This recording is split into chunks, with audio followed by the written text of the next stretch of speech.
वतन को बाप भी दिया, वतन को भाई भी दिया, बकाए मुल्क के लिए अपने आप को भी दिया। वतन की माँ गई सुनो लहद की गोद में, वो साहिब मुराद है, वो कल भी जिंदाबाद थी, वो अब भी जिंदाबाद है।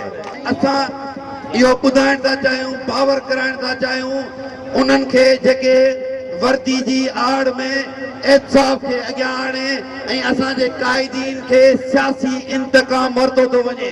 तव्हां ॾिसो एहतिसाब अहिड़े क़िस्म जो कयो थो वञे, असांजे क़ाइदीन खे गिरफ़्तार करे उहे चवनि था त बेनामी अकाउंट आहिनि। बाबा को बि बेनामी अकाउंट न आहे। अॼु बि असांजा क़ाइदीन चूंडियल नुमाइंदा आहिनि। आसिफ अली ज़रदारी MNA ते मुंतख़ब थियल आहे। असांजी भेण नवाब शाह जी मारूई MPA जी कैंडिडेट आहे, उहे चूंडियल आहिनि। उन्हनि जा जेके बि असास आहिनि डिक्लेयर कयल आहिनि, को बि हिननि जो असासो बेनामी न आहे। असांजे क़ाइद ऐं असांजे मरकज़ी रहनुमा खुर्शीद अहमद शाह खे गिरफ़्तार करे उनखे एहतिसाब जी आड़ में गिरफ़्तार करे अॼु तव्हां ॾिसो त उन कबूल शाह दरगाह जे गादी नशीन अब्दुल फताह खे जेको 7 साल पहिरीं मरी चुको आहे, उनखे नेब घुराए थी।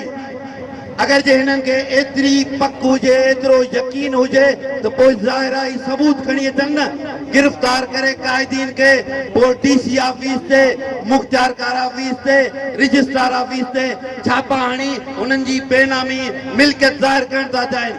का बि बेनामी मिल्कियत न आहे, फ़क़ति एहतिसाब जे आड़ में उन्हनि क़ाइदीन जो सियासी इंतकाम वरितो थो वञे।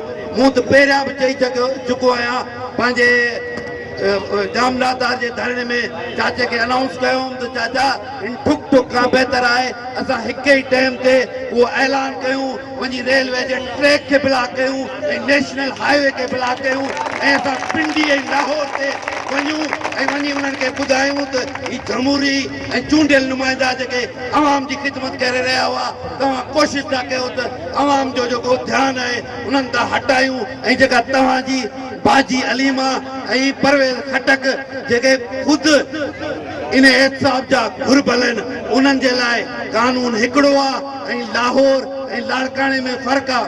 अॼु असां तव्हांखे बावर कराइण था चाहियूं। असां इंशा अल्लाह ताला कुझु ई ॾींहंनि में हितां मूव कंदासूं ऐं पिंडी ऐं लाहौर जो रुख कंदासूं। या अली मदद जी भुटो भेण।